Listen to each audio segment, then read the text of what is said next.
크세르 크세스 이런 말 들어보셨습니까?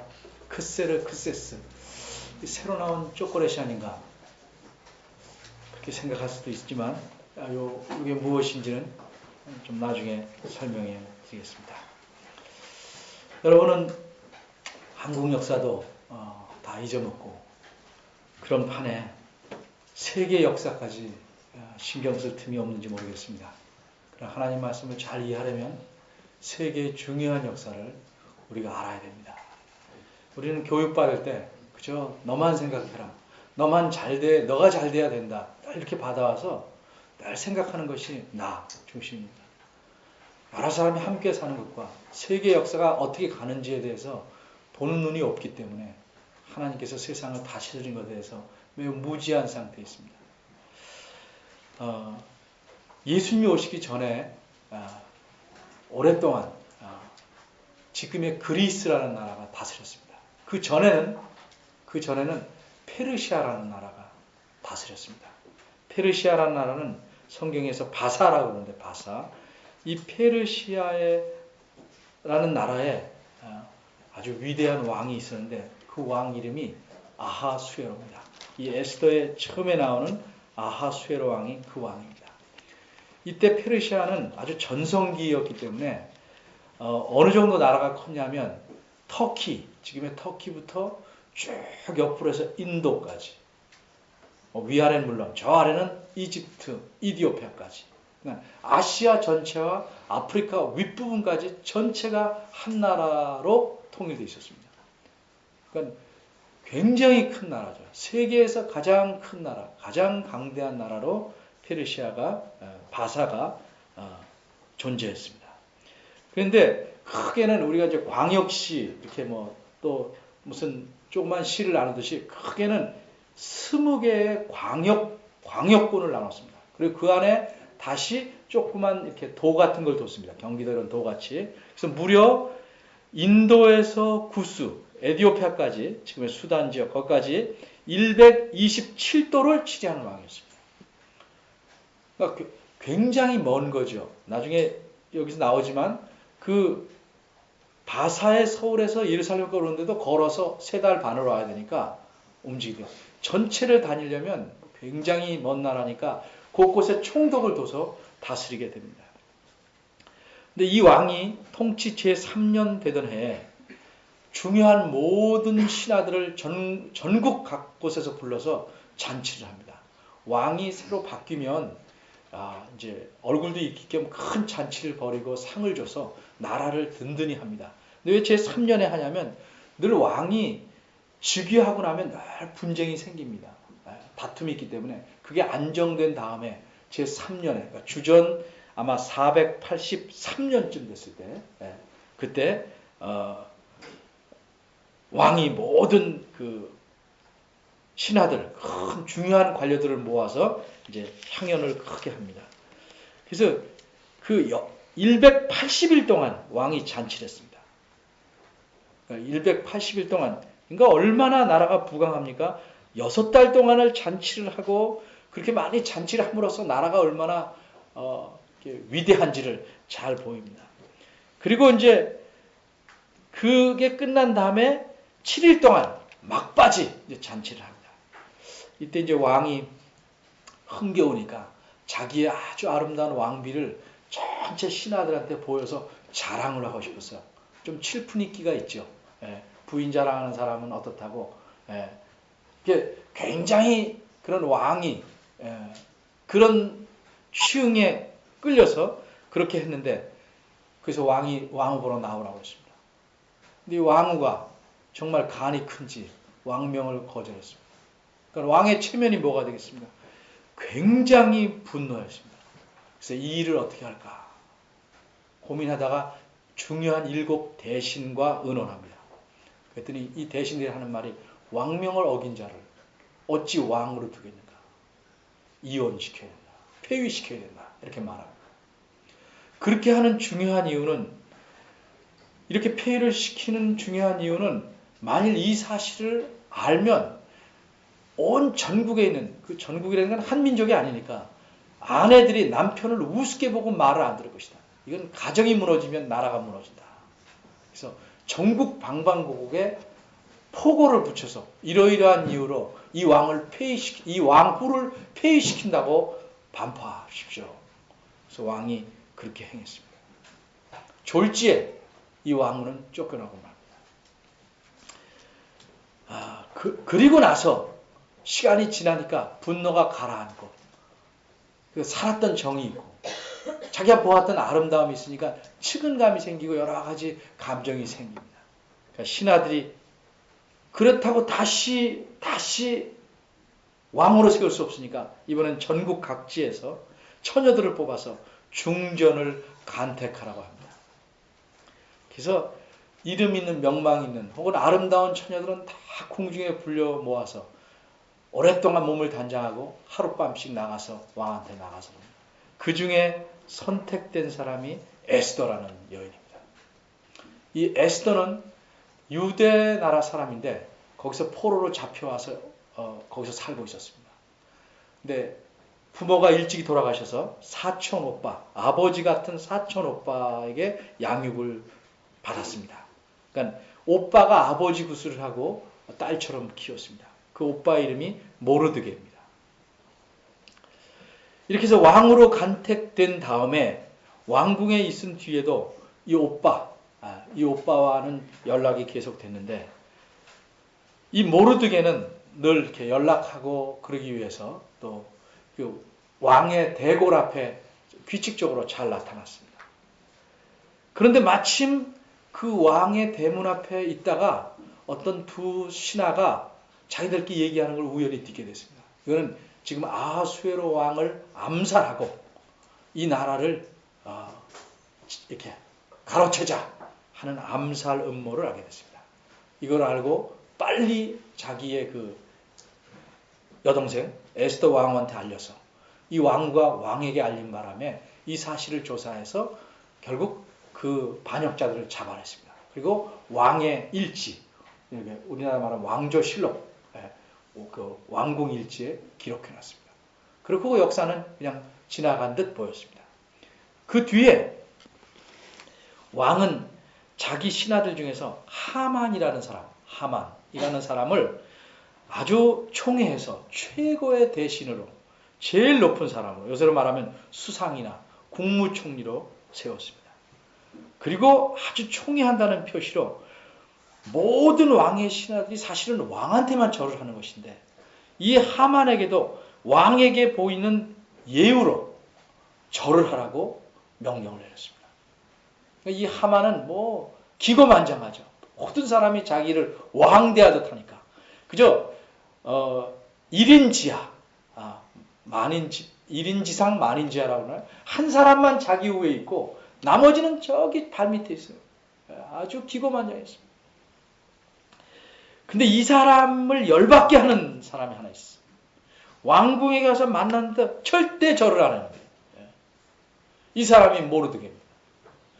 이 모르드게가 왜 절을 안 하냐 이유는 오늘 말하지 않겠지만 이 모르드게는 어쨌든 이 사람은 누구냐 하면 아각 사람. 아각 사람이라는 말은 옛날에 이스라엘을 괴롭히던 아말렉 족속이거든요. 그러니까 어쨌든 이 사람에 대해서는 절을 안 합니다. 죽어도 절을. 그래서 그 하만의 신하들이 와서 너 절 안 하면 죽는다. 절을 해라. 그래도 절을 안 한다. 너 왜 그러냐 하는 말이 나는 유대인이다. 절 안 합니다. 이 말을 하만이 듣고 분노가 침입니다. 요놈만 죽일 것이 아니고 이 민족 전체를 말살해버리겠다 생각합니다. 진노가. 근데 그 당시 유대 민족이 얼마만큼 전국에 있었는가. 기록에 의하면 어떤 기록에 의하면 무려 1,500만이나 있었다고 합니다. 모두를 다 전멸해버리겠다. 굉장히 고난도 크고 진노도 크고 엄청난 일입니다. 근데 이게 왕의 허락이 있어야 되지 않겠습니까? 근데 미리 이제 어느 날을 멸망시킬까? 이게 이제 1월 달인데 어느 날을 멸망시킬까? 제비를 뽑습니다. 그 당첨된 날이 12월.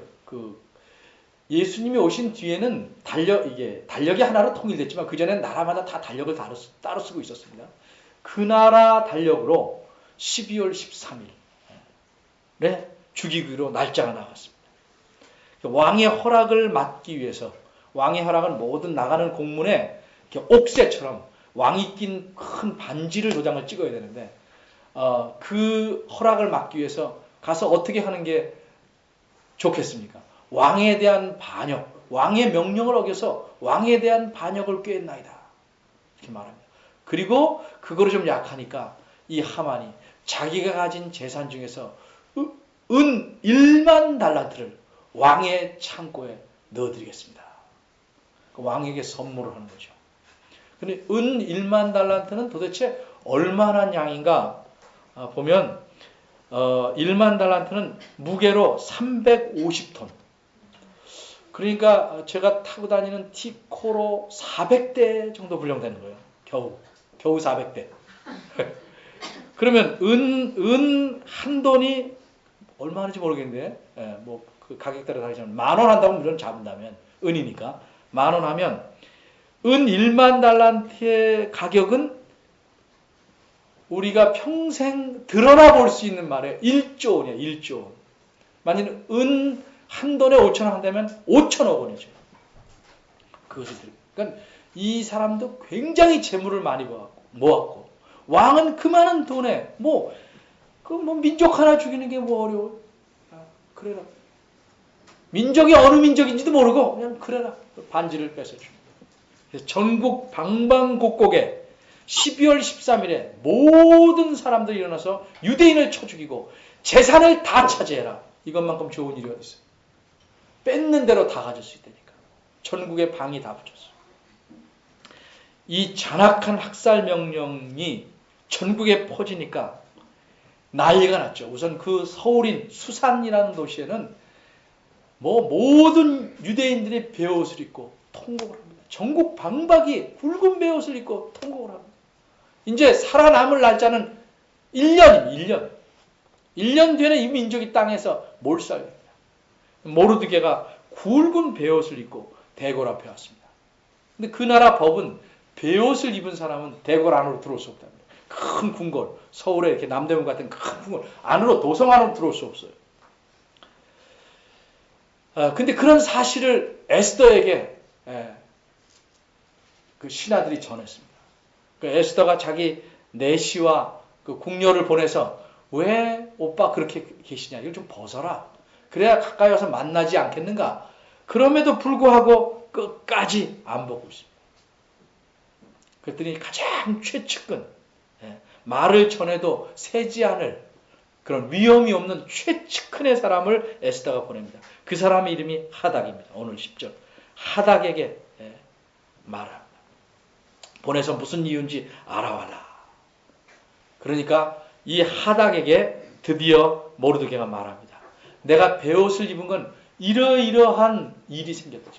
유대인이 다 아주 멸절을 하게 생겼다. 다 망하게 생겼다.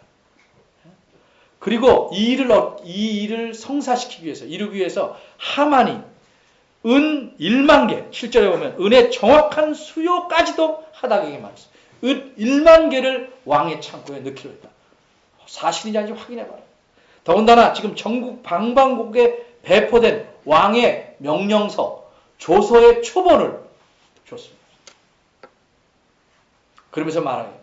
이것을 보고 왕에 나가서 유대 민족, 이 민족의 목숨을 살려달라고 구해라. 이렇게 말합니다. 자, 이 말을 듣고 에스더는 참 남감합니다. 그래서 하닥을 통해서 다시 모르드에게 말합니다. 그게 11절입니다. 모든 왕의 신복과 모든 백성이 다 압니다.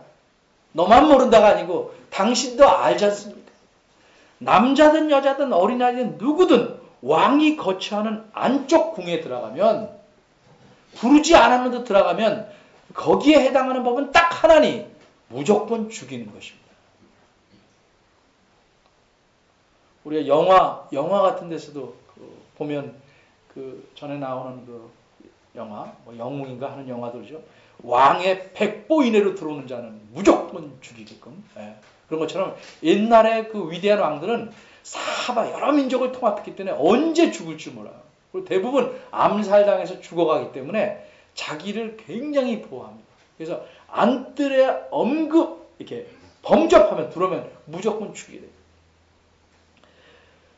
무조건 죽이는 법인데 단 하나 경우는 왕이 갖고 있는 금으로 만든 홀, 요만한 금으로 이게 지팡이 같은데 요만한 건데 마치 군인들 이 지휘관들이 갖고 있는 이거 있죠? 그런 것 같은데 이거는 이제 권위와 그 왕의 어떤 통치권을 상징하는 표시란 말이죠. 그걸 내밀지 않고는 딱 보고 내밀지 않으면 살아날 수가 없다는 거죠. 혹 내밀어야 살아나는데 그것도 힘들다고 보는 거죠. 왜? 왕이 자기를 예뻐하면 자주 불러야 되는데 지금 왕이 자기를 안 부르고 자기한테 무관심하고 다른 여자에게 빠져 있는 지가 이미 30일이 됐다. 수많은 궁녀들이 있는데 왕후한테 신경 안 쓴 지가 30일이 되는데 어찌 내가 가서 살 수 있겠는가. 왕 앞에 부르지 않는데 나가기는 힘들다. 또 언제 부를지도 모르고 그런 상황을 말했습니다. 물론 이렇게 말한 것이 안 나가겠다는 뜻은 아니고 상황이 어렵다는 정도를 말한 것일 수 있습니다. 그런데 말을 중간에서 전할 때는 정서가 잘 전달 안 되는 겁니다. 항상. 본인 말을 들어보면 항상 뭐라 그래요? 아, 말은 똑같아도 그런 의도는 아니구나 하는 게 아는데 본인 말 안 듣고 말만 들을 때는 자기 정서로 늘 느끼거든요. 그래서 항상 문제가 있을 때는 본인하고 직접 말을 하는 게 중요한데 이 두 사람은 하나는 왕후고 하나는 평민이니까 도저히 만날 수가 없죠. 또 둘 관계가 어떤지를 전혀 드러내지 않고 있기 때문에 만날 수가 없다. 가끔 신문에 보면 참 정치인들이나 경제인들은 하나같이 그래요. 말을 막 비판하고 신문에 나오면 아 진의가 와전됐다. 안 그런 사람 하나도 없어요. 근데 내가 이런 생각을 해요. 저 사람들은 정말 말할 줄 모른다. 아니면 거짓말을 한다. 어쩌면 할 때마다 진의를 다르게 표현하냐는 거죠. 할 때마다 의도가 다르게 표현한다는 건 말할지 모르는 거죠. 아니면 거짓말하고. 근데 사실을 말해도 서로 여기서는 도움을 원하고 여기는 어렵다고 말하면 뭐라고 느끼겠어요? 돕지 않겠다고? 이렇게 느낄 수밖에 없죠. 감정이 다르니까. 더군다나 왕후는 왕궁 안에서만 살고 지금 왕 앞에 나가지도 않아서 전후 사정을 전혀 모르는 상태에서 자기가 말할 때 자기의 어려움만 말할 수밖에 없죠. 그러니까 모르드게가 다시 말을 시켜서 그럽니다. 뭐라고 회답합니까? 세 가지를 지적합니다. 너는 왕궁에 있다고 유다인 중에서 너는 피할 수 있을 것이다. 라고 생각지 마라. 너도 제외되지 않는다. 왜? 이 초서에는 모든 유대인들은 다 죽여라. 왕의 명령에는 예외가 없대요. 모든 유대인들은 다 죽여라. 왕후가 유대인인 게 드러나면 너도 죽는다. 그럼 왕후는 시샘하는 사람이 없나요? 누구든지 알 수 있고 시녀들도 알 수 있고 자연히 알고 있는데 너도 시간의 문제지. 너도 죽는다. 너도 죽는다. 두 번째 지적하는 건 뭐냐면 이런 때 이런 모든 민족이 우리 온 민족이 위기에 처해서 다 죽어야 할 때 만일 잠잠하여 말이 없으면 우리말에 이렇게 잠잠하여 말이 없으면 이렇게 풀었었는데 이 말의 뜻은 가만히 있으면 말을 하든지 행동을 하든지 어쨌든 가만히 있으면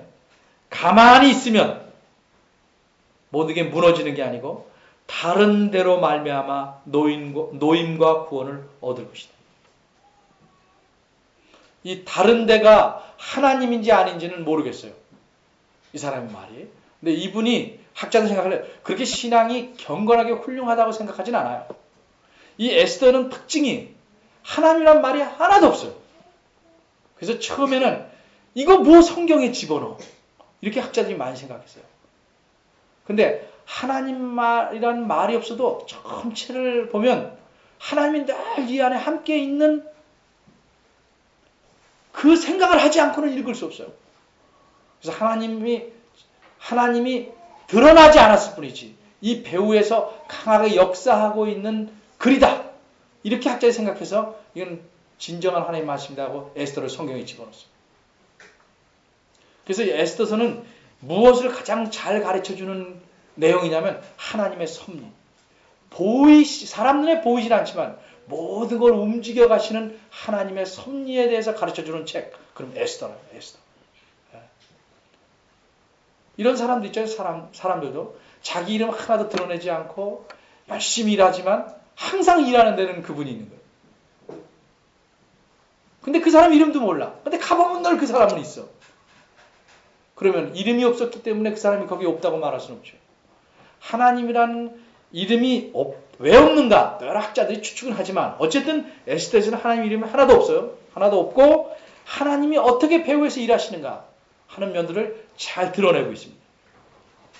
그런데 이 다른 데라는 것이 하나님이 아닌지 모르지만 어쨌든 분명히 믿은 것은 너가 안 한다면 틀림없이 유대인의 노임과 구원은 얻을 것이다. 그런데 하나 더 분명한 것은 너네 집은 망한다. 너네 집은 망한다.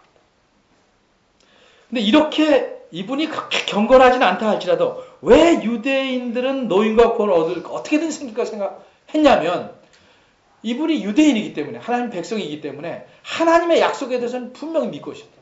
하나님의 약속이 뭐예요? 아브라함의 자손을 통해서 하나님께서 땅의 모든 민족에게 복을 주시겠다. 다윗을 통해서 이미 하나님이 약속한 모든 것을 주시겠다 하는 약속은 철석같이 믿은 거죠. 오늘 본문까지는 안 나타나지만 전체를 보면. 그러면 하나님의 약속이 이루어지려면 유대 민족이 존재해야 되는데 예수님이 오시기 전에 존재해야 되는데 존재하지 않는다면 약속이 어겨지는 거니까 하나님이 그렇게 하실 수는 없다는 거죠. 그러니까 이거 하나는 분명했다. 네? 이게 또 종종 이런 사람이 있어요. 우리 교회당을 건축할 때 이 교회당을 건축해 준다고 하고 약속을 어긴 사람이 하는 말이 참 웃겨요. 자기는 이렇게 도망가고 빠져도 교회당은 반드시 건축되는 법이래요. 어떻게든지 교회당은 된대. 그러니까 하는 짓은 못 되지만 그 알고 있는 사실은 정확하단 말이에요. 어떻게든 됐지요. 그걸 이용해서 자기가 나쁜 짓을 했지만 알고 있는 사실은 정확했다는 거죠. 내가 가만히 있으면 반드시 다른 데를 통해서 하나님은 이 유대인들을 살려놓으실 거다. 네. 일부 사람들을 죽겠죠. 그 죽는 자 가운데 너희는 분명히 너와 내 집안은 분명히 포함될 것이다. 얘기한 거죠. 그리고 하나 더 지적합니다. 내가 유대인으로서 지금 이 페르시아 바사 나라의 왕비가 된 것은 이때를 위한 것이니 누가 알겠냐.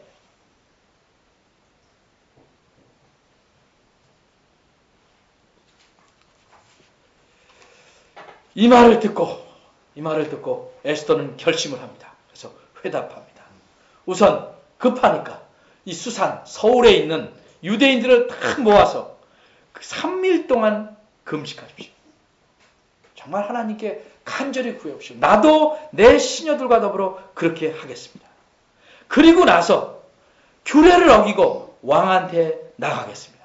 그리고 한 말이 유명한 말입니다. 죽음은 죽으리다. 이 소설도 있어요. 우리 일제시대 때 참 억압을 당하고 힘들었던 삶을 살은 안희숙 선생이 쓴 첫 번째 소설이 죽으면 죽으리라. 두 번째 소설은 죽으면 살리라. 이렇게 소설이 있는데 여러분은 모를 거예요. 오래된 소설인데 그러니까 전기 같은 거죠. 전기. 실화 소설에 가까운 거니까. 그런데 죽으면 죽으리라고 말할 수밖에 없는 게 내가 가만히 있으면은 죽을 수밖에 없고 어차피 그러니까 좋은 일 한번 하다 죽자. 이판사판이다. 이런 뜻이 아니고 이 말을 잘 듣고 정말 내가 하나님 뜻대로 하나님의 약속이 이루어지려면 유대민족이 살아야 되는데 이 하나님 뜻에 따라서 내가 할 일을 하겠다. 내 목숨을 내놓을지라도 내가 할 일을 하겠다 하는 각오죠. 근데 사실 모든 게 불리합니다. 법도 그냥 나가면 죽게 돼 있죠. 왕의 조선은 뭐예요? 모든 유대인들을 죽게 돼 있죠. 관리들도 다 지금 하만 편이죠. 하만 편. 하만의 편이죠. 또 30일 동안 부르지 않았으니까 왕의 관심에서도 지금 제외되어 있죠.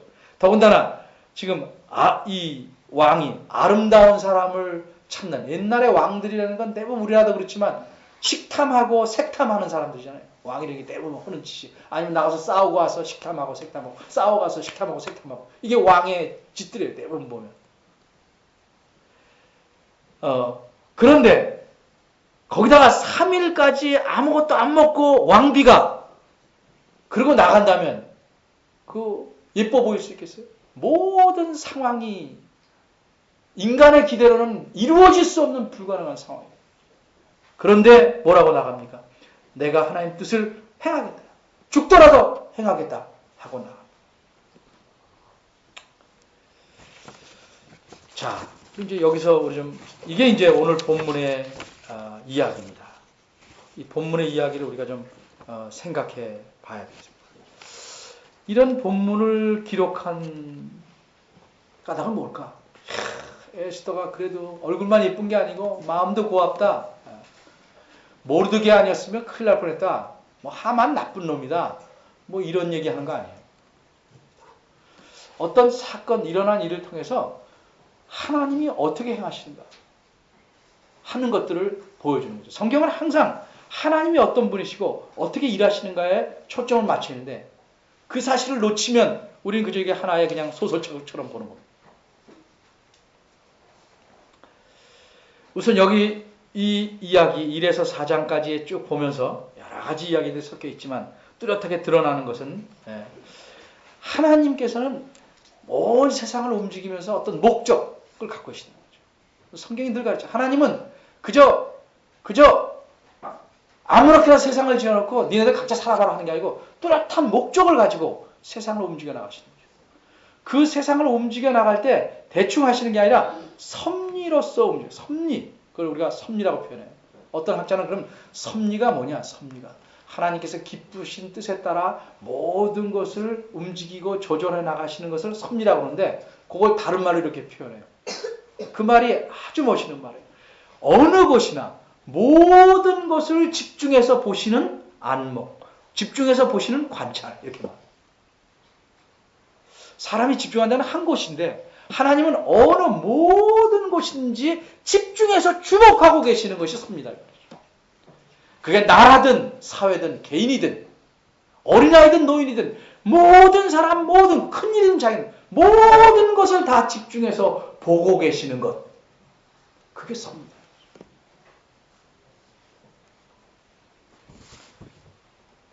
그런데 이렇게 섭리로서 하나님께서 자신의 목적을 이루실 때 이제 알아야 될 게 사람을 통해서 이루시는 거죠. 사람을 통해서 이루시기를 기뻐하신다는 겁니다. 이 경우에는 에스더와 모르드게를 통해서 하나님의 백성인 유대민족을 구해내시려고 하는 것입니다.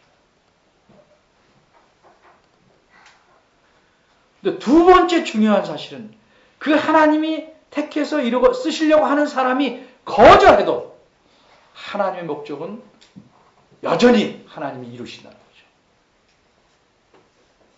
그럼 거절한 사람은 거기에 대해서 응분의 벌을 받을 수밖에 없는 거죠. 이 사실을 가르쳐요. 하나님은 자신의 목적을 섭리로서 이루어가는데 그 섭리 속에 사람을 사용하시다. 사람을 끼워주시다. 이게 영광이죠. 근데 그것을 거절하면 그 사람은 그 대가를 충분히 받고 그 일이 안 되는 게 아니고 그 일이 진행되죠. 물론 이런 경우가 있어요. 그 일을 거절하면 하나님이 그를 포기하고 다른 사람을 쓰든가 아니면 하나님께서 끝까지 그를 고치고 두드려 패서라도 고쳐서 쓰시거나. 그래서 이런 하나님의 목적이 이루시는 것을 어떤 성경학자는 이렇게 표현했습니다. 그럼 하나님께서 어쩌든 이루시면 이건 운명이 아니냐? 이렇게 설명을 합니다. 큰 배가 뉴욕에서 영국까지, 미국에서 영국까지 큰 배가 많이 싣고 그럼 배에 탄 사람들은 그 안에서 뭐 몇 달 동안 신나게 자기 할 거 타고 사는 워낙 큰 배니까 그래도 이 배의 진로는 못 바꾼다. 하나님이 목적을 이루어 가시는 것은 개인의 자유를 막는 게 아니에요. 그 안에서 너네 마음대로 살아라. 그러나 내가 움직여가는 역사의 배를 돌리지 못한다. 하나님이 원하시는 그 목적지로 이끌어 가신다.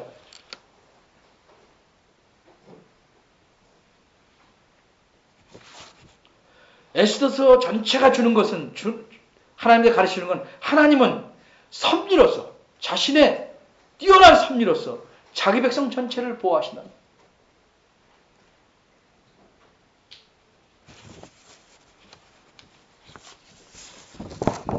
이 본문에 대해서 설교한 유명한 학자들이 많이 있습니다.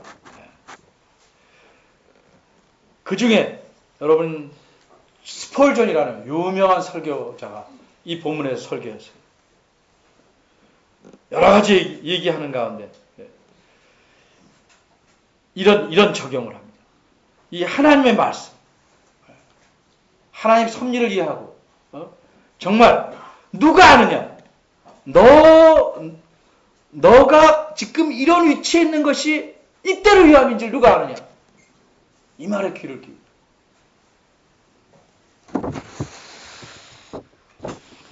사람들은 대부분 관심을 어디다 두고 사는가?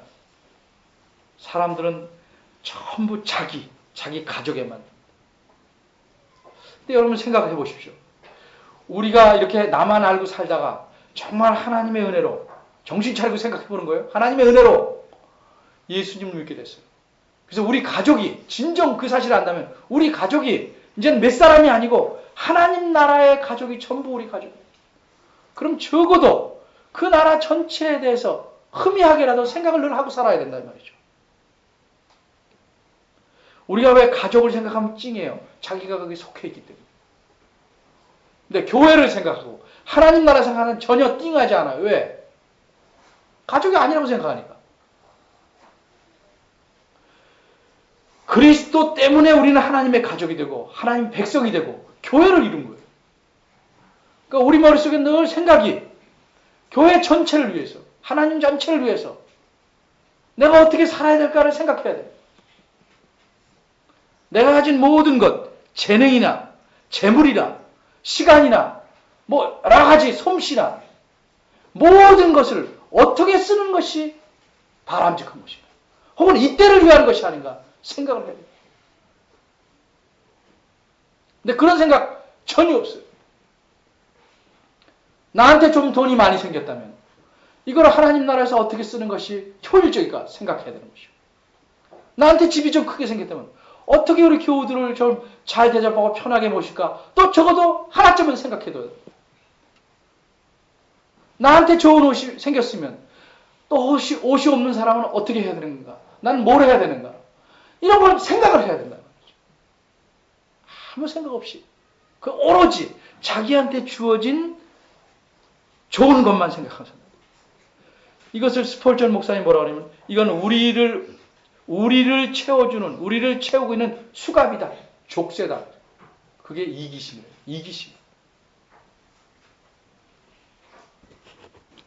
그분이 이렇게 말합니다. 여기가 아픈데 딴 데는 너만 아프지. 그러고는 이미 지체가 아니다. 제가 참 바보 같은 짓 해서 어깨가 아프다고 파스를 발랐는데 거기에 발진이 생겨가지고 그 사이로 바이러스가 들어가서 며칠 잠도 못 자고 뭐 아주 병원에서 심각하답니다. 심각해. 근데 넌 어깨만 아프지. 이쪽이 편한 게 아니죠. 이것 때문에 신경이 온통 쓰인다. 정말 우리가 지체로 안다면 남이 가진 고통과 기쁨을 조금씩 함께 느낄 수 있어야 된다는 말이죠. 그저 쫙 몰려들어서 나 잘되기 위해서 기도하고 쫙 흩어지고 나 복받기 위해서 쫙 흩어지고 이거는 줄에 안 끈 구슬이에요. 아무 의미가 없어요.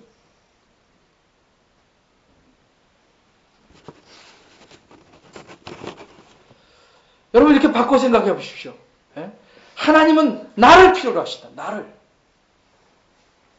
나를 통해서 큰일이든 작은 꼭 큰일만 하려고 하지 말고 큰일이든 작은든 나를 통해서 하나님의 영광을 드러내기를 원하고 하나님 나라를 위해서 살기를 원합니다. 내가 어디서 살까? 무엇을 먹고 살까? 생각하지 말고 누구를 위해서 살까? 나를 위해서 살까? 내 주님을 위해서 살까? 여기에 집중해야죠.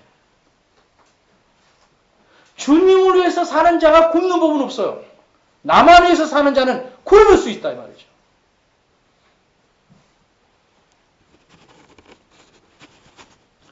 많은 것 가진 자에게는 하나님은 당연히 많은 것을 요구합니다. 재물이 많은 사람은 항상 자기는 적다고 그래요.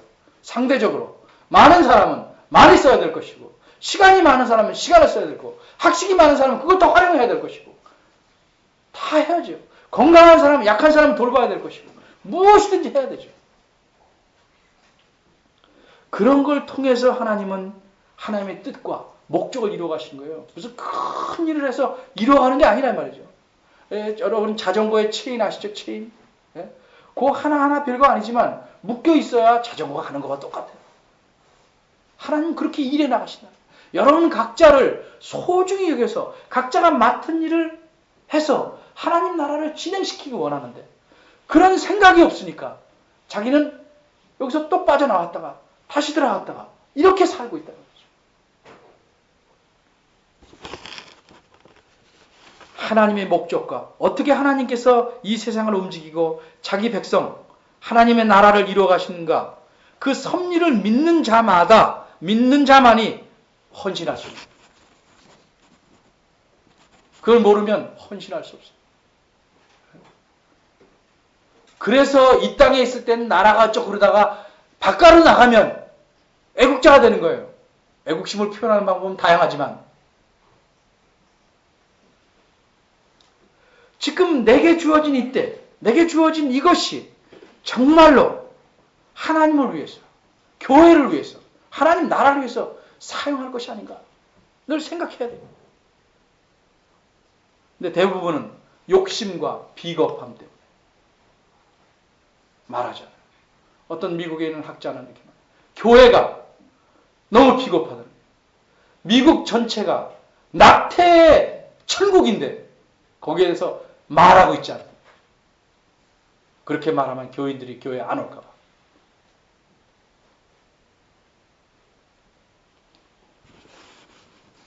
헌신이라는 건 갑자기 뭘 하는 게 아니고, 첫째, 우선 헌신의 기본적인 자기 책임을 다하는 거예요. 악한 것 보고 성경 말씀이 맞지 않을 때 말해야죠. 왜 교회들이 이렇게 약해집니까? 그 사람 교회 안 나올 거 할 말을 못해요. 충분히 사정도 모르고 보자마자 조금 마음에 안 들면 막 썩치는 게 아니고 길게 보고, 그래도 필요하다 싶을 때 말해야죠. 전혀 권면함이 없는 교회는 자라날 수 없어요.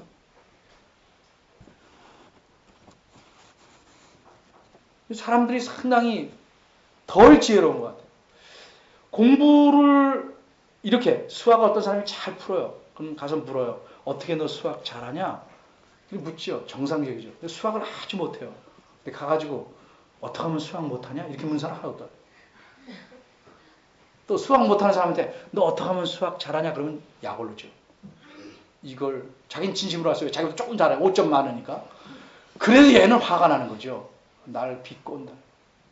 그런데 교회에서만은 참 희한해요. 열심히 수요일 나오고 주일 나오는 사람한테 어떻게 하면 신앙생활 잘합니까? 묻지 않아요. 덜 나오는 사람한테 가서 수요일 날 안 나와도 되죠? 주일 날 안 나와도 되죠? 그럼 그 사람이 뭐라고 말하는 게 정상적이에요? 그럼 성경에 어디 수요일 나와라는 게 있어? 아무 교회가나 가서 예배하면 되지. 구원 받았냐 안 받냐를 위해서 수요일 날 나오는 게 아니고 자라나야죠. 주일을 왜 여기서만 지키라고 애를 써요? 생각이 문제예요. 주일을 우리 지체로 모인 데서 함께 꼭 봐야 된다고 생각하고 어쩔 수 없이 빠지는 것과 그렇게 안 해도 된다고 빠지는 것은 하늘과 땅 차이다.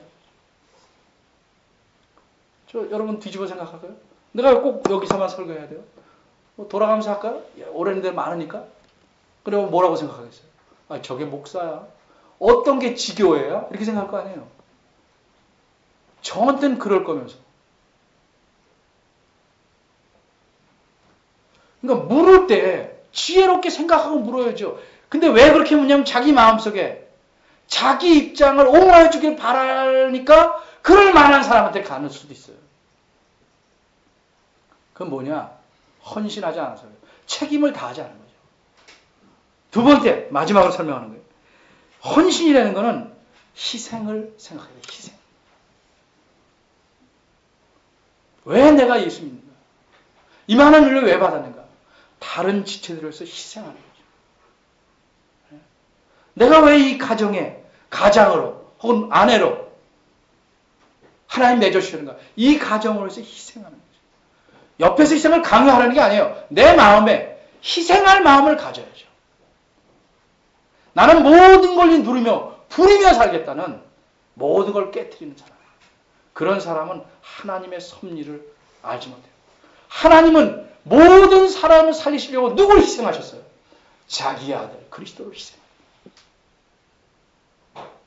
정말 그 사랑을 믿고 그 사랑 때문에 우리가 하나님의 백성이 되었다면 우리는 어떤 헌신을 해야 되겠습니까?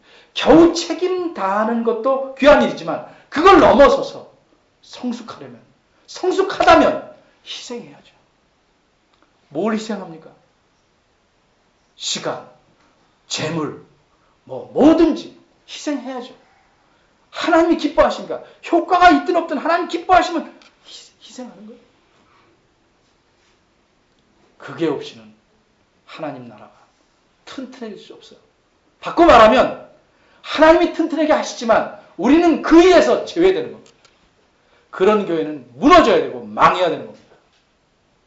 교회가 망하냐 안 하냐는 저와 여러분에게 달려있는 것이지 건물에 달려있는 게 아닙니다. 여러분 각자가 하나님의 섭리를 이해하고 하나님의 목적을 이해하고 헌신할 때 비로소 여러분 개인과 교회로 모인 우리가 하나님 앞에서 든든하고 하나님의 칭찬받는 그런 하나님의 백성으로 자라날 수 있는 것입니다. 생각하십시오. 누가 아냐? 내 이 부족함이, 내 이 가난함이, 내 이 모자람 같은 것이 이것도 주를 위해서 쓸 수 있게 주신 것인지 누가 아냐? 하나님은 꼭 뛰어난 것만 쓰지 않아요. 하나님은 악한 자들도 사용하시고 우리의 모자라는 것도 사용하셔요. 내가 가진 모든 것을 하나님의 뜻에 맞게 쓴다고 생각할 때 비로소 그 사람은 하나님 앞에 바로 서는 것입니다. 이런 여러분들이 되기를 간절히 바랍니다. 기도하겠습니다. 하나님 아버지, 우리의 삶을 돌아봅니다. 하나님이 주신 은혜를 감사한다고 말은 하지만 받은 것으로 만족하지 못하고 늘 다른 것을 추구하며 더 얻기만을 바랍니다. 우리 삶 속에 희생은 없고 다른 사람들이 나를 섬기고 하나님이 내게 복 주시기만을 바라는 이 어린 상태에서 빨리 벗어나서 진정으로 하나님의 사람답게 살아가는 자 되게 하시옵소서. 하나님께서 이 땅에서 우리가 살게 하셨사오니 하나님 뜻이면 그 일을 시행하기 위해서 죽으면 죽으리라 하는 각오로 사는 신앙인들이 되게 하시옵소서. 예수님의 이름으로 기도합니다. 아멘.